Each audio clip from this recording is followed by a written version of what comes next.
I tell the women, who come to Magdalene House who don't have their GED and they don't believe they can do it. I'm like, girl, if I can do it, you can do it. Don't let failure get in your way. Use that as a stepping stone. What did I learn from this? How can I improve on this? How can I keep moving forward?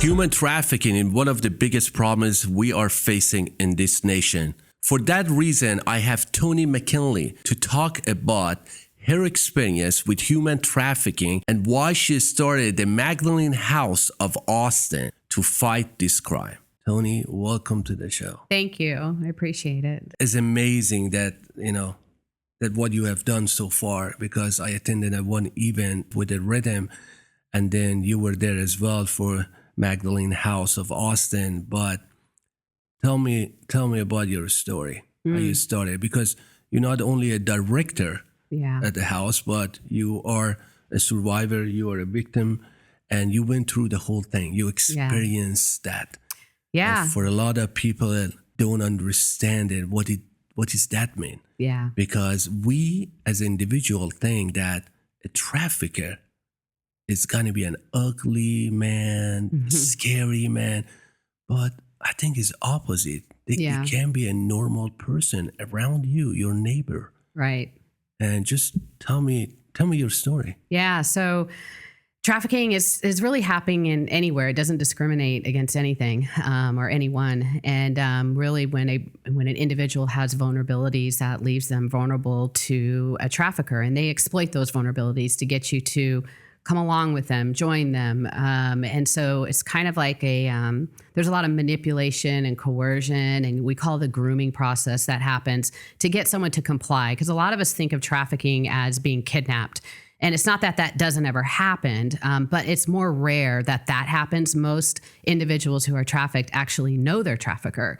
They've had a relationship with them before they were trafficked with them. And so we have different kinds of traffickers. We have families that traffic children. We call that familial trafficking. That's what I experienced as a young kid in the beginning, was familial trafficking. So parents and families do it for various reasons.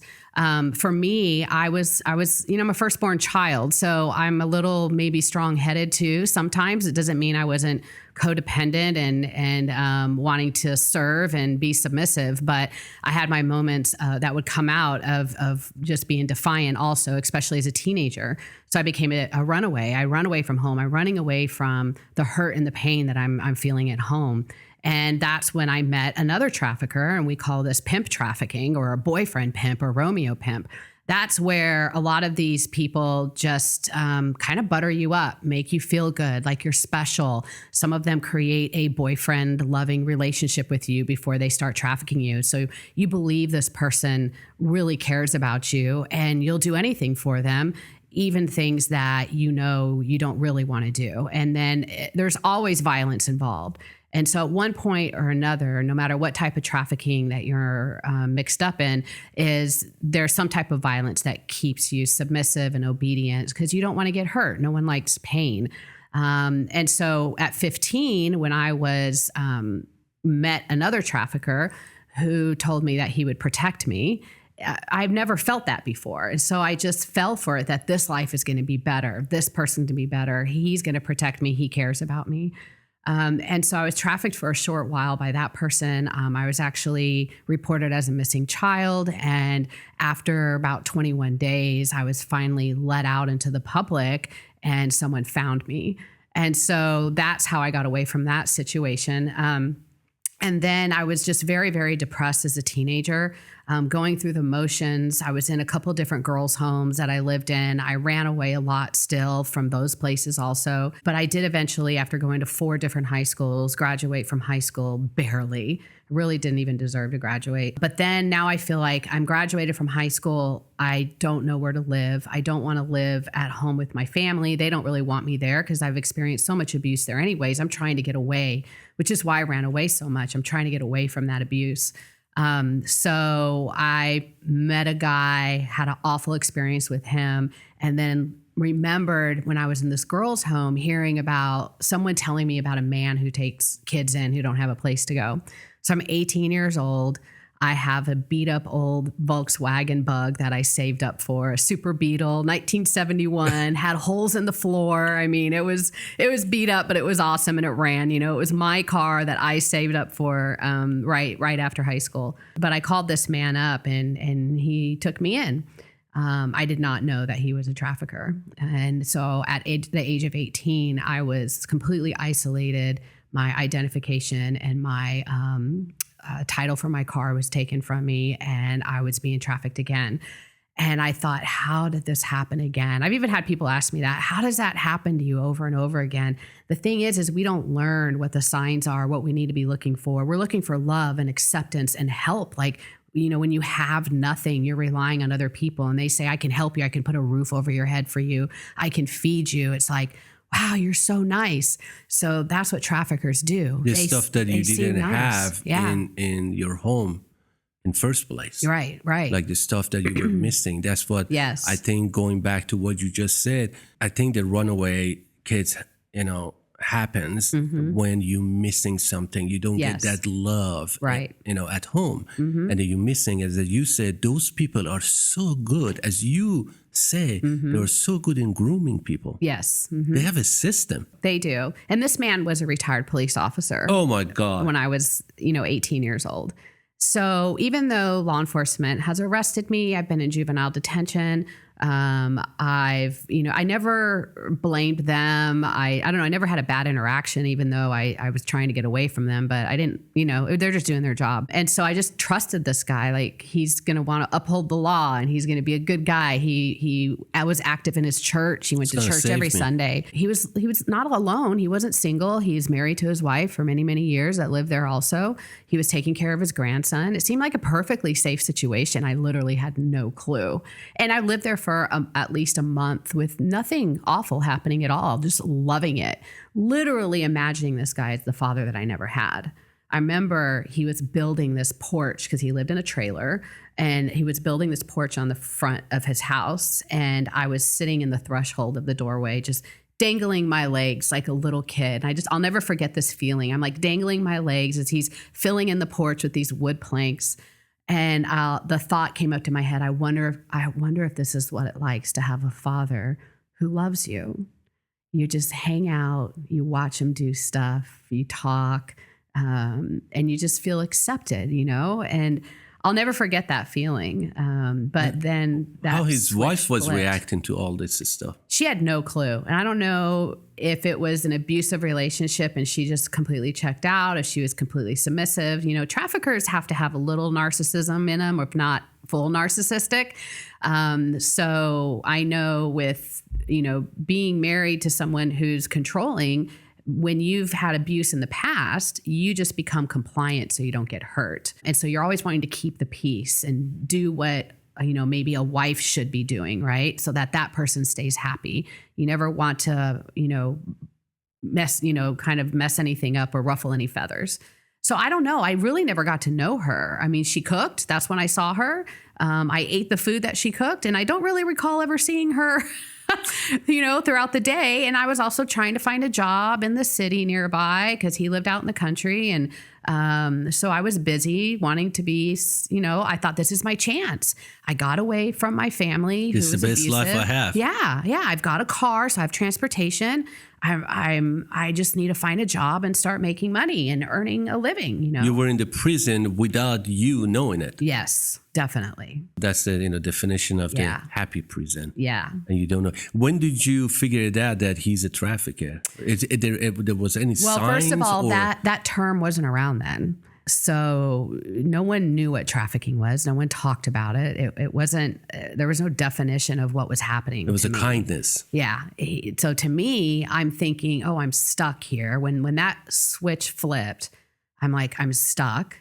No one even knows I'm here. I have nowhere to go. I don't know anyone. I felt completely trapped and I didn't know what to do. So what do you do to keep yourself safe? You comply, you go along, you test the boundaries a little bit to see what can I get away with not doing. And what do I have to do where I feel like I'm going to get hurt if I don't, right? And so it was interesting how this all stopped. The person that told me about this man showed up one day. I wake up and there he is laying on the couch. And I thought, what is he doing here? And he heard somehow that I was there and actually came to see me. So they all went to church and I told him everything and he was livid. And they came back and we actually searched the house for, photographs, videotapes, trying to grab everything we could that he took of me, any evidence of everything that he did. They came home from church and he got into it with them. They got in a big fight and I literally just grabbed, I don't even know what I grabbed, what I could fit in my hands, and ran out the door with him in his car and drove away. Never went back. So it was kind of crazy and sporadic how that happened. And I got away and I knew from then on, I was like, I am never going to just blindly trust a man again. And I'm never going to put myself in a situation where I'm going to be exploited and taken advantage of. And it's interesting because that I had that thought because not too long later, I'm starving. I'm hungry.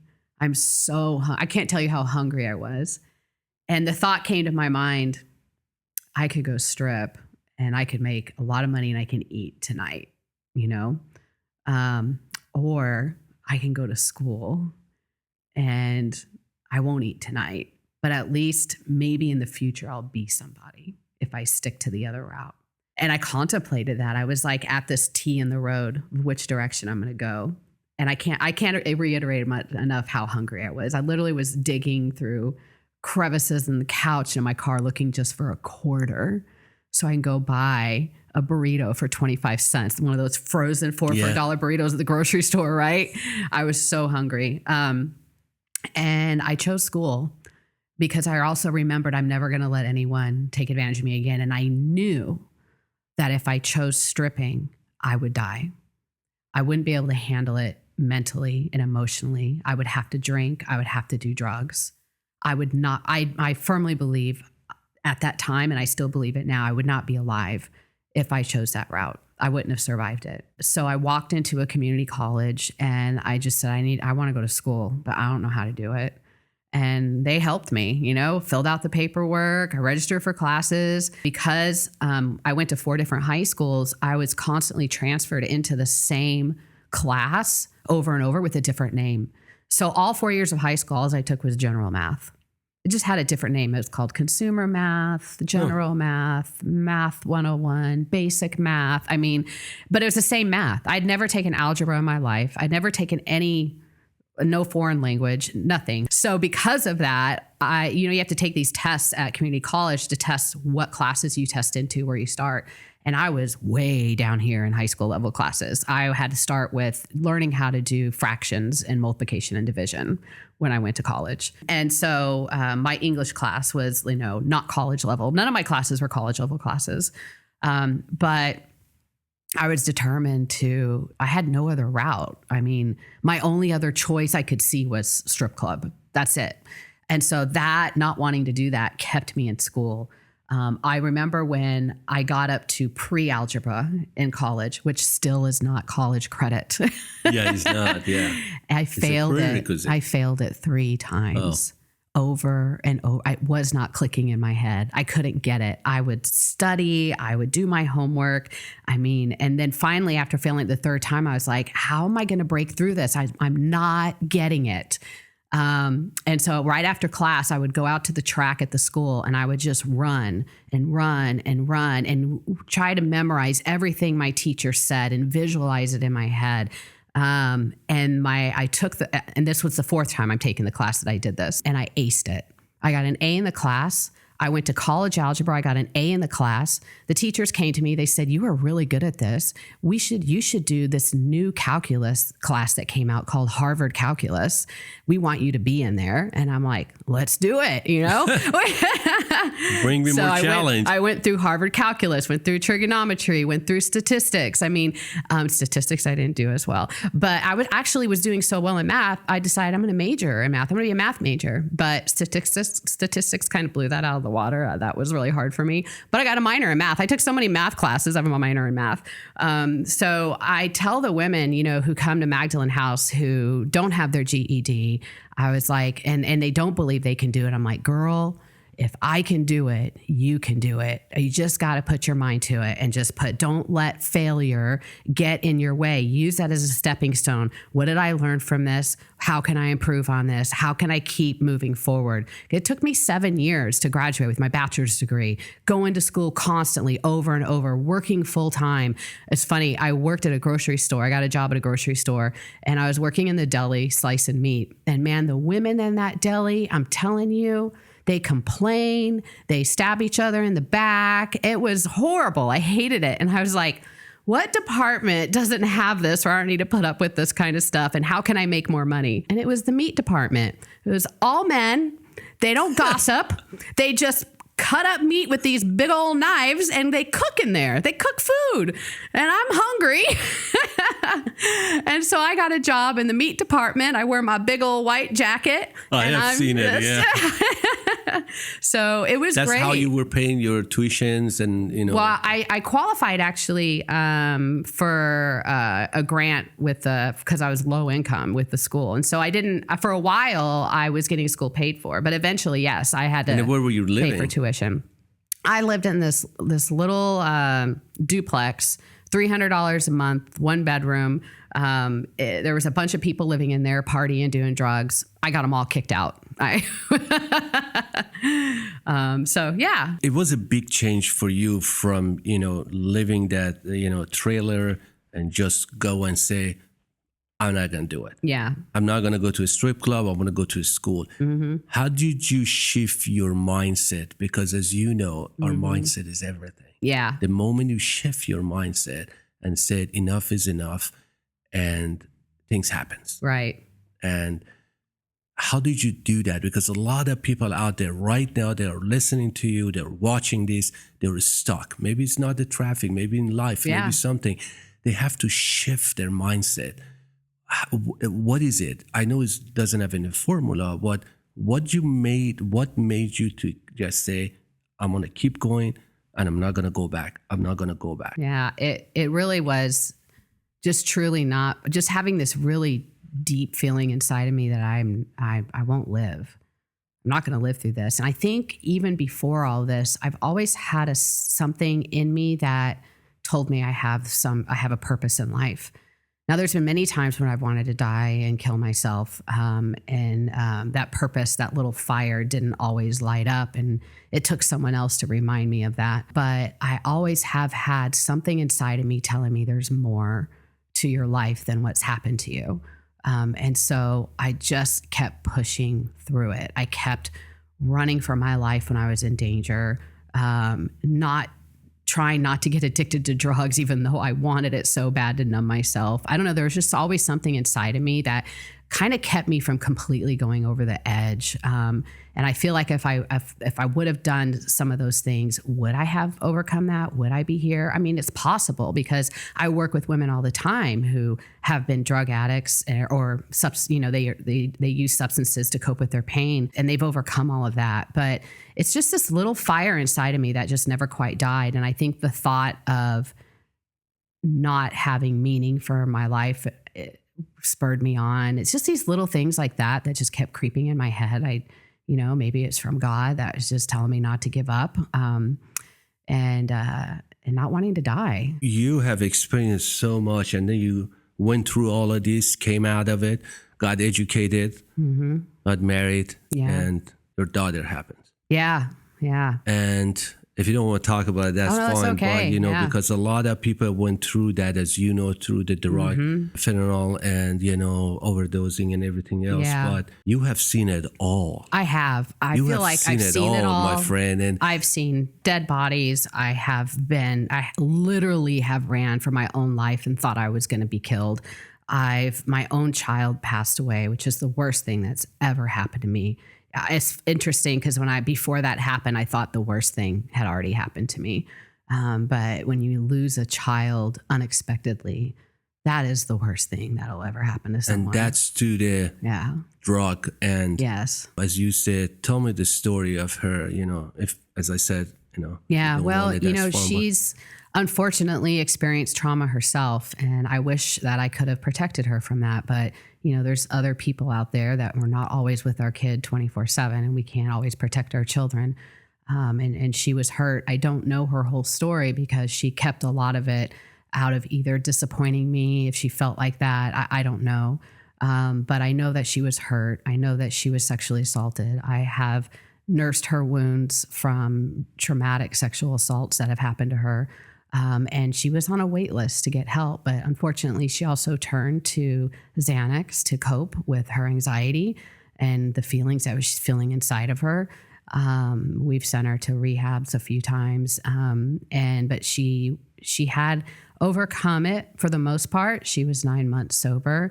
I had my child back for the first time, my beautiful, smart daughter who, you know, was qualified she got one of the top 5% in her school in her PSATs. Like she was a smart kid, qualified for a national merit honor with her high school.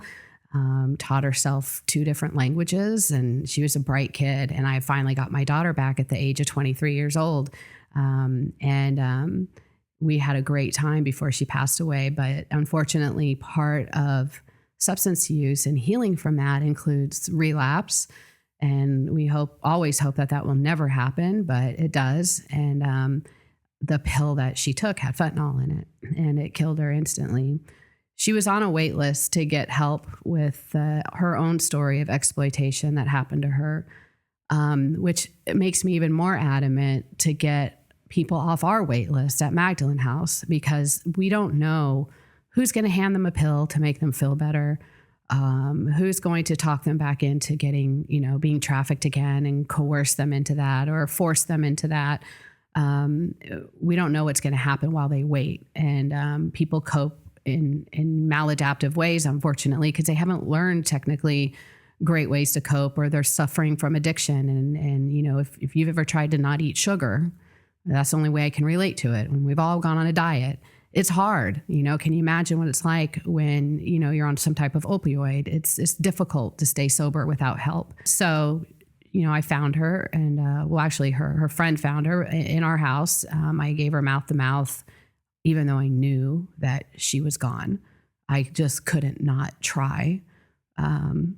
So it's, you know, life is hard and it's tough, and it's important that we always work on our mental health so we can be prepared for when things get tough again. Because I survived. I don't know if I would have survived this without having healing in my life from what happened to me before.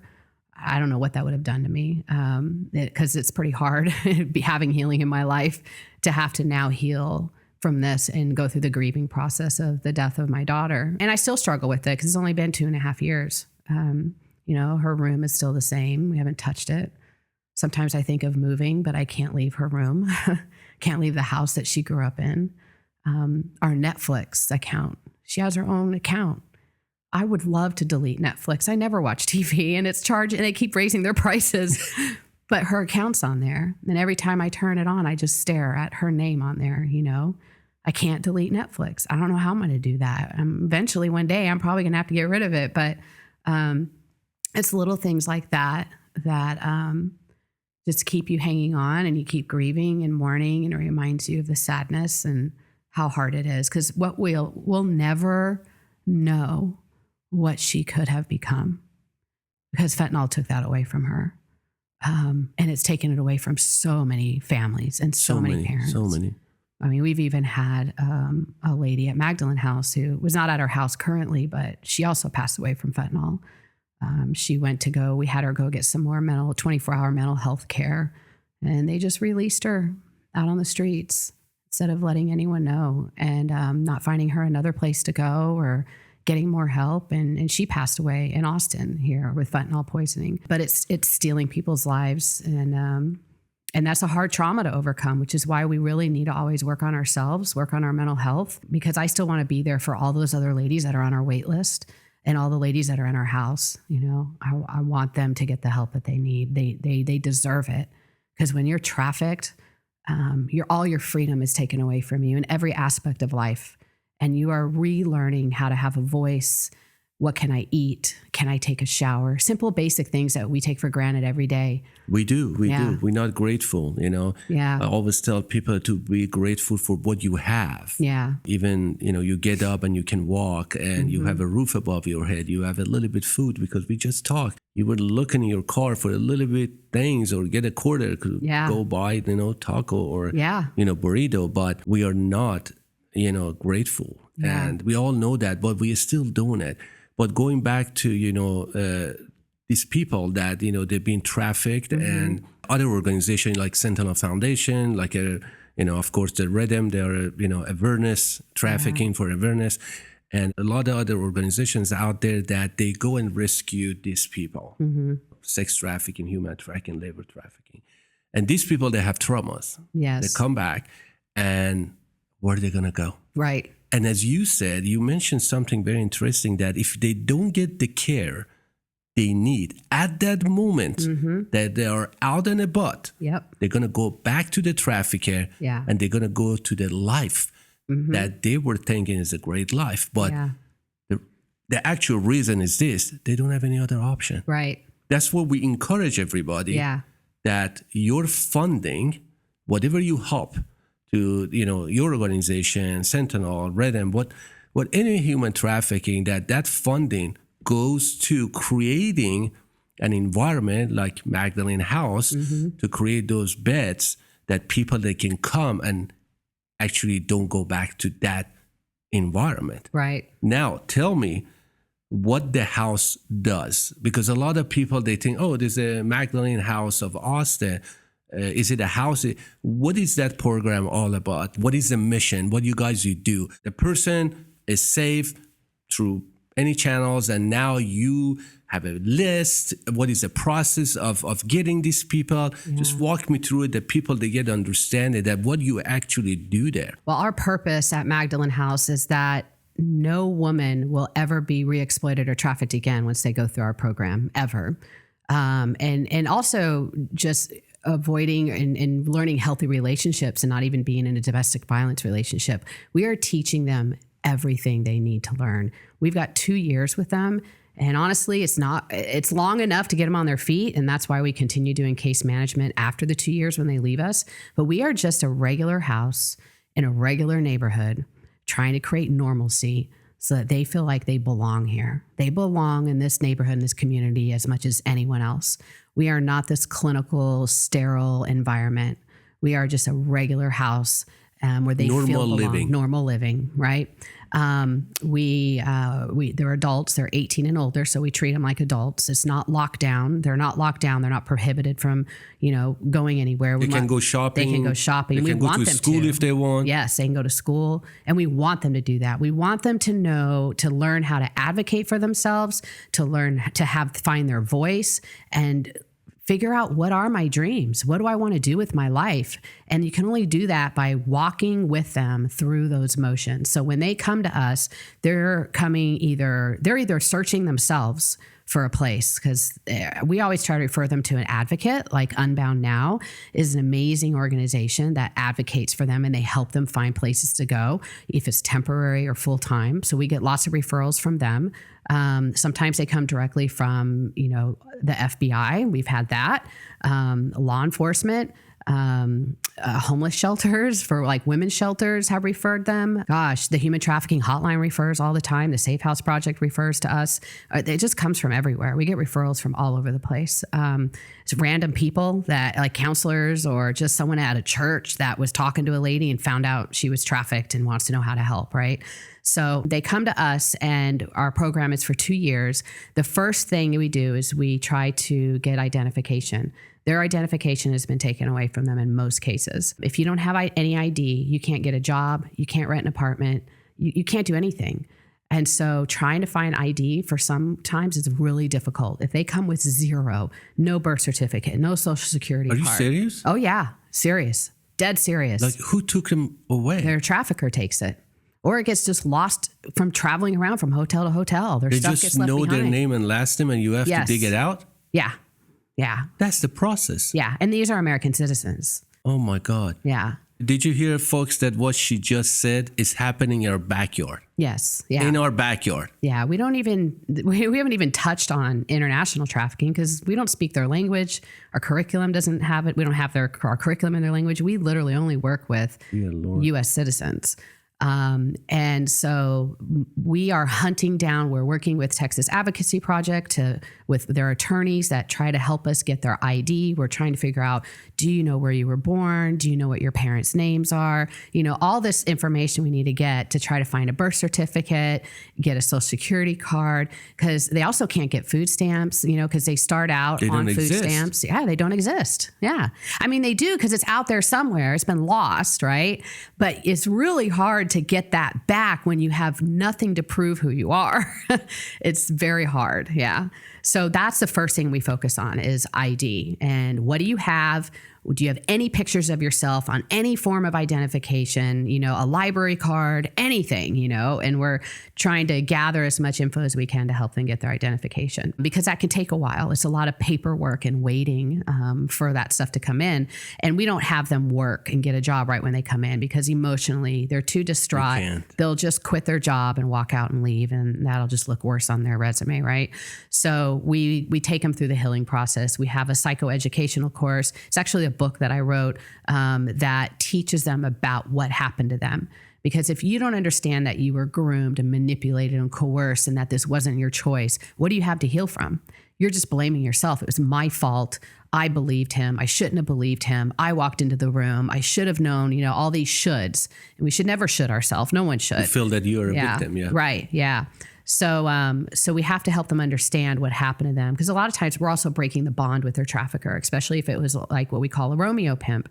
They believe that he loves me. I just have to do this. And if I would just do it better, or if I would do it more often, he would be happier with me. You know, if I brought in more money for him, I wouldn't get hit or beaten or starved, right? I just need to do better. So that's the mindset of a domestic violence, you know, victim, right? It's the same thing. And so we're trying to break that trauma bond. We're trying to help them recognize what happened to them. And then we're also teaching them, you can say no, which so many girls don't believe that they can, that you have a voice, you have an opinion. I want to know what your opinion is. I tell them, I said, if you don't like what I'm doing at Magdalene House or you don't like something in our program, I want you to tell me.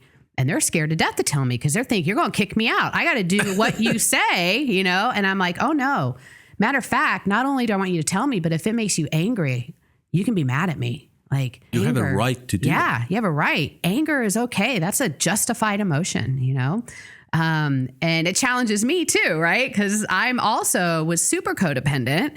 It's scary for me for people to disagree with me or argue with me. I used to be a big people pleaser, and those tendencies are always still there underneath, you know? And so I'm constantly battling with that and trying to help my own mind get stronger. And this helps with that, with people challenging me I have to justify what I'm doing, right? And I'm like, it doesn't mean we'll agree, but maybe we will agree. And we have changed our program because of the opinions of these ladies and what they felt would help.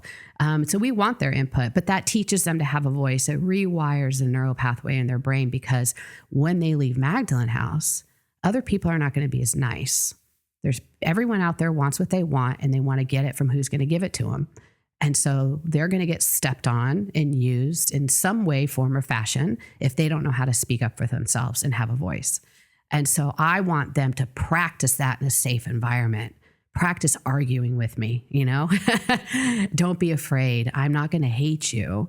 I'm still going to care for you. Just to stand up for yourself. Yes, stand up for yourself. Because that vulnerability, they don't want to be vulnerable. Right. Because they think that's they're what weak. got them trafficked. Yeah, that's what the trafficker, they just kind of shut down their vulnerability. Right. They can't talk. They can't, say what they feel. Right. And they go and do that outside. But my question is, they are in the same environment that you basically teaching them how to connect with themselves before connecting with the mass or the public. Now, that's a very vulnerable environment.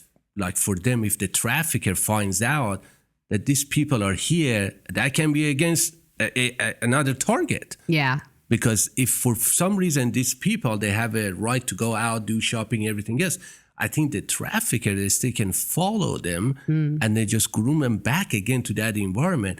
Have you ever had that situation?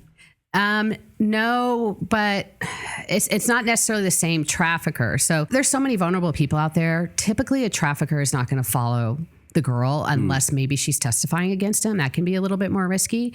But they have other people. They're already grooming. They're already manipulating. They don't want to chase after someone necessarily, especially if there's law enforcement around or people who recognize who they are and what they are. Now, can a different guy come along? Oh, yeah. That's possible. Yeah. So when they go to work and they start working, traffickers go to the grocery store.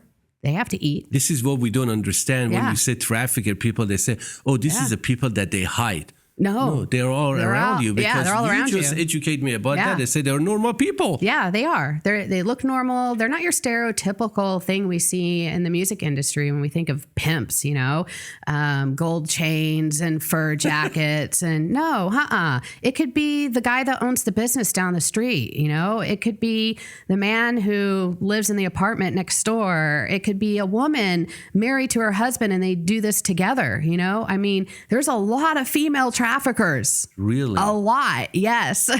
Wow. A lot. Yeah. And so they're everywhere. They're opportunists. They're looking for people to prey upon to make money. It's just about money. That's all it is. It's a $1 billion industry and they make a lot of money at it. I mean, can you imagine if I have one girl and I sold her for only like $100 a trick, right?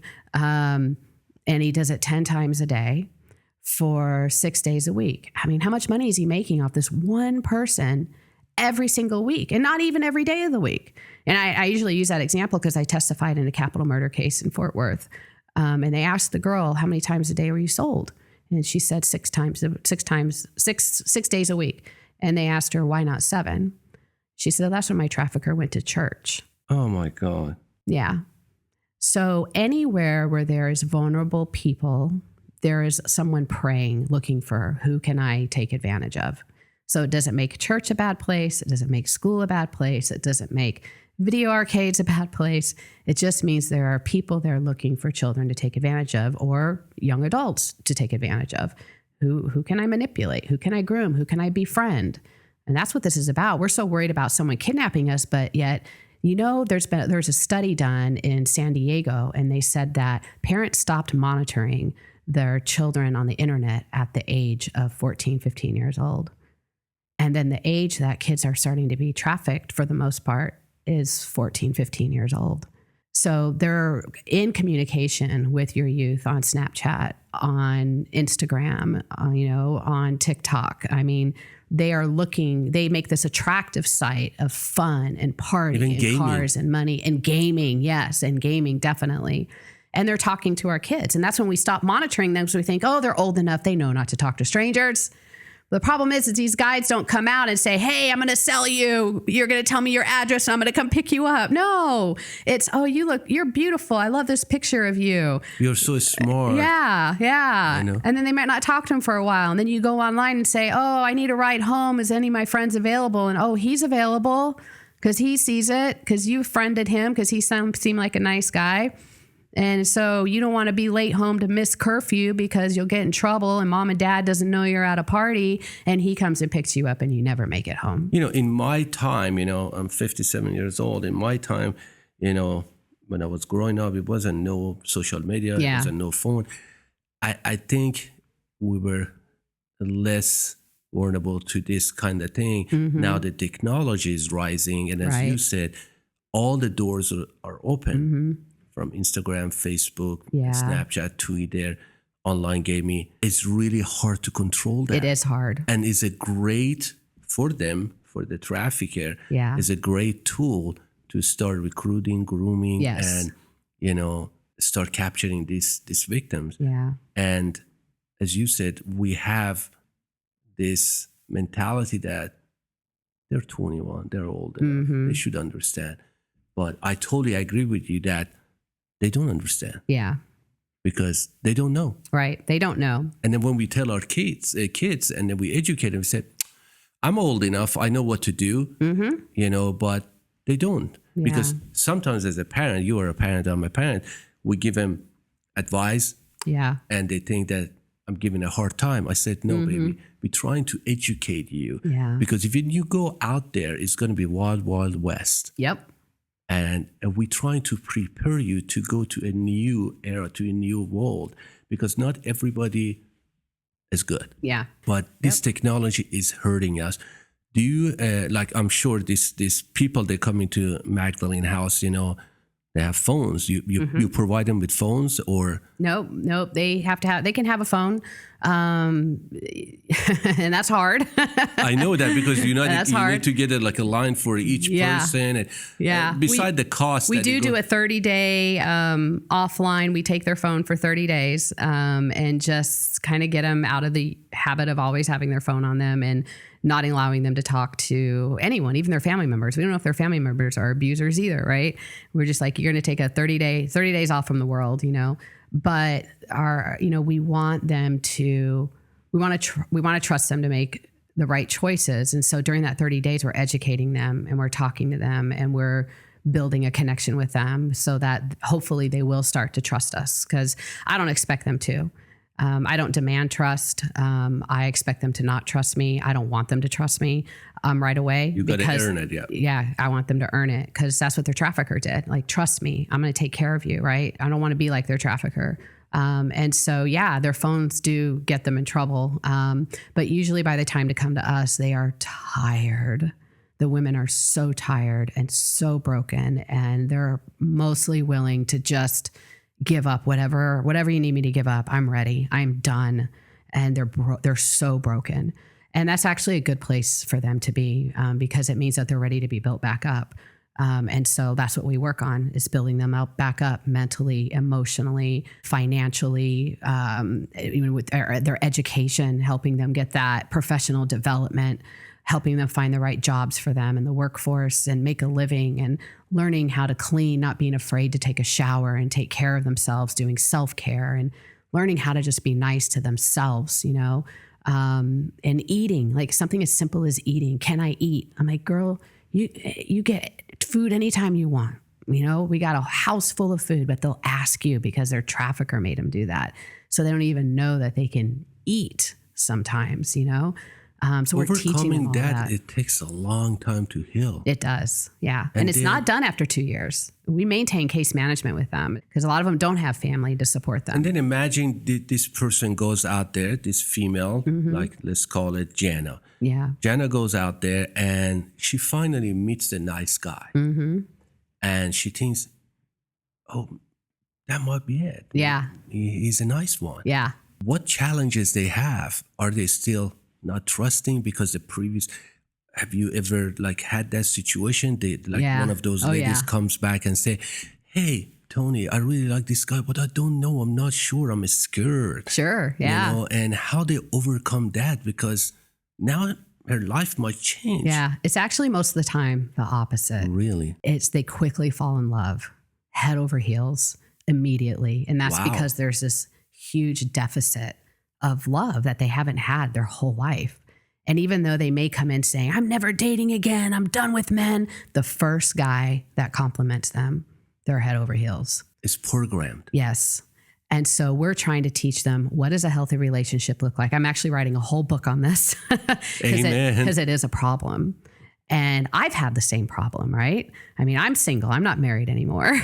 And you don't trust men anymore? Oh, no, I do. I've grown a lot. But I don't trust myself to pick the right one, right? Am I picking the one that's not going to be abusive, that is going to treat me right, or am I just falling immediately because, you know, I'm not being trying to brag, but I'm a very easy person to like. I'm a very likable person. Yes, and you so are. a lot of men really like me. So I can't fall for every single guy who likes me, because there's a lot, and doesn't mean that they're a healthy person for me, right? Not everyone, especially if you're love bombing someone. So I've recognized that if I'm getting love bombed by somebody and they're constantly complimenting me over and over, I'm like, that's a red flag for me. And so I'm teaching the women this too, as I'm kind of walking through it, is how do you find a healthy relationship? How do you put up boundaries? And not be afraid that person is not going to like you anymore. That just means if you put up a healthy boundary and they're like, oh, I'm out of here, that's actually a good thing, right? Yep. You're weeding out people who don't respect you, who only have their own interests at heart. And so it's not just romantic relationships, it's professional relationships. How do I navigate that? What's appropriate in the workplace? And we've had a lot of women question us like, oh, my boss said this to me. Is he hitting on me? I don't know what to do, you know? And in some cases, yeah, they were being sexually harassed in the workplace. And in other cases, I'm like, no, I don't think that's what's happening, but let's keep a record and keep an eye on it. And what can you do to protect yourself so you can still keep your job, right? Because not everyone's out to get you. Exactly. And that's what we have to teach them. It's not everyone is out to get them. But not everyone's perfect either. So it's kind of like working with people's, you know, their faults and your own faults. And I've just learned, like, if I'm complaining about someone too much, I start looking at myself. What am I doing? What do I need to do different to, you know, help myself and work on myself and be a better person? Because I can't control what that other person is going through and what they're doing. So relationships is a big problem. They fall into them very quickly. And every single girl who has let that happen has not completed the program and ended up back out on the streets. And one of them came back one day to pick up some mail, and we had a new girl in there, and she goes, don't ever let a guy ruin this for you. Do not leave before your 2 years is up. She's like, it's not worth it. And why she left before the 2 years? She thought he was in love with her and he was going to take care of her. He wanted her to move in with him. And she's like, I've got it made. This guy's going to take care of me, you know? And I feel loved. You know, I don't blame her. I understand that feeling, but you've got to resist it. I mean, you have nothing to offer these guys right now. You got to go through 2 years of rehab. Yeah. No touching the drug, nothing, and then forget it. Yeah. And know that you're okay on your own. You don't need someone else to tell you that. Yeah. It's great when people do, but you need to not rely on it for your sanity, you know? And within a week, she was out on the streets. Kicked her out, literally sitting on the curb. So, oh my God. Yeah. And so relationships and then you still take him is back? a tough one.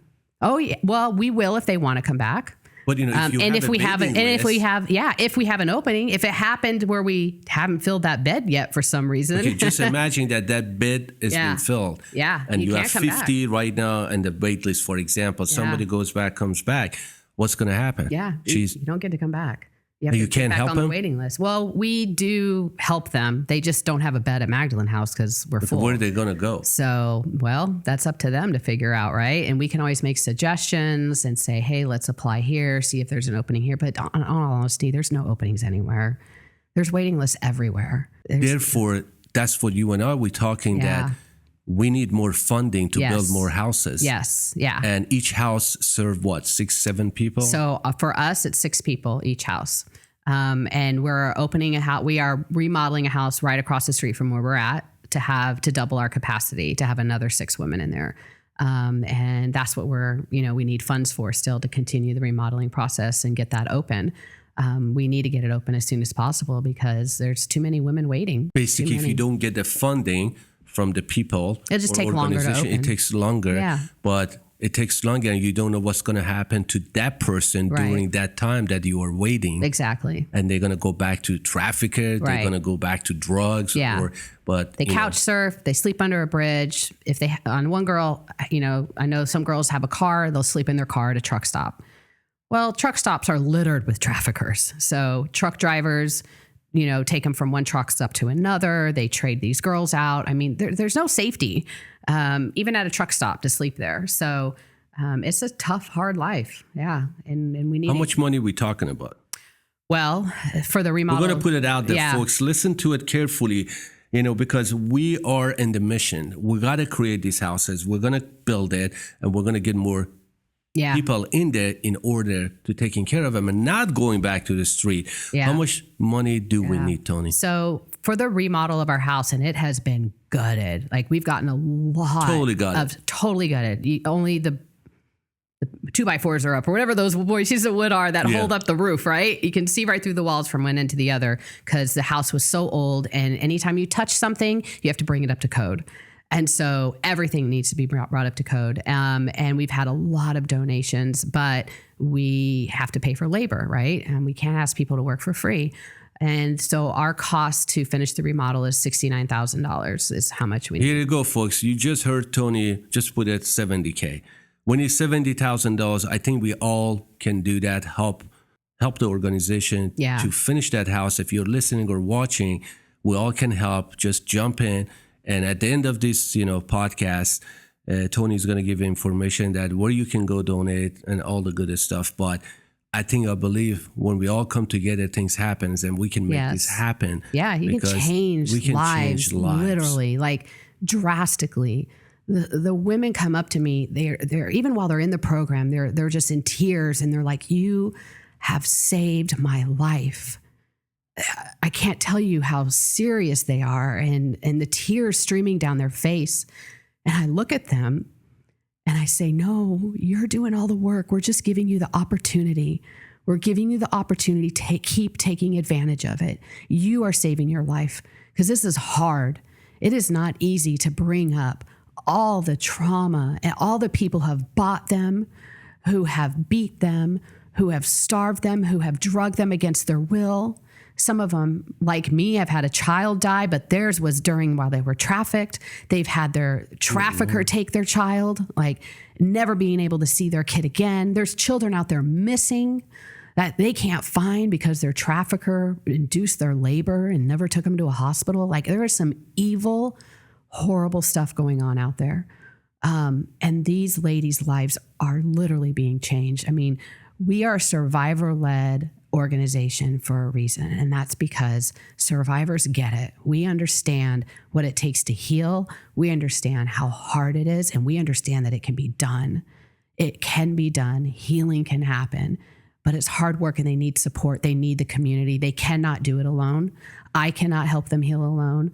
I need the community to rally up behind us and donate their funds, donate their time, donate their knowledge. I don't know everything. I'm just a girl from the streets.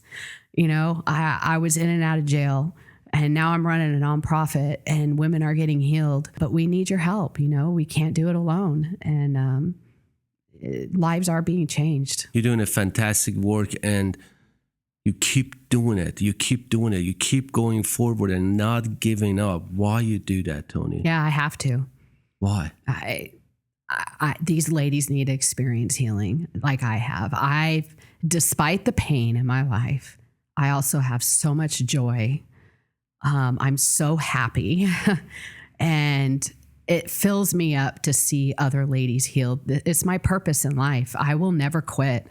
I don't know how long Magdalene House will keep me. I hope forever. But wherever I am in this world, I am going to be helping other women heal from the trauma of trafficking. I always tell people if I lose the ability to walk and I'm in a wheelchair, as long as my brain is still working, I have the ability to help other people. And I'm going to keep doing that. But what you do is constantly bring up the past experiences for you. Every second, every moment you go help somebody. That doesn't hurt you? No. It has no control over me anymore. It used to. And maybe sometimes I might cry a little bit, but really what it is, the tears, what they're from is, wow, look what I did. I overcame this, And I was always told growing up, oh, it's not that bad. What's happening to you is not that bad. Someone has it worse. And I got asked a question the other day of when I was writing my book, and I looked back on it. What did I think? What did I learn from that? And what I learned was it was bad. Like my life was awful, and I overcame it. Like I'm I'm thriving and I'm healthy and I'm emotionally healthy and I'm stable. I am like the rock for people that I never couldn't be for myself back then. You know, I was told my whole life growing up, you're going to be barefoot, pregnant, drug addict, homeless, out on the street. And that's all I thought I would ever be. But something inside of me knew I could be something more. I just needed to keep fighting. And now that I've experienced that healing process, I don't care what background you're from, I want every single woman to experience that same thing, because it is possible. It's not easy. It is not easy. It is one of the hardest things that you're going to do is face the trauma and the nightmares that happen to you. But you have to overcome it, and you can come on the other side, and you can just kind of look back and say, yeah, you guys didn't break me. And whatever their purpose is in life, they're going to go on and thrive. So I'm excited, and I'm excited for every graduate right now. All of them keep in touch with me. They text me all the time. I love hearing about their life and how they're doing, and they're all at different financial, economic levels, and different relationships or no relationship. You know, they're all in these different places in life, but they're all succeeding. None of them have relapsed. None of them are using substances. None of them are being re-exploited. None of them are being trafficked. They're dealing with their ups and downs in life like everyone else like is. Normal people. Yeah.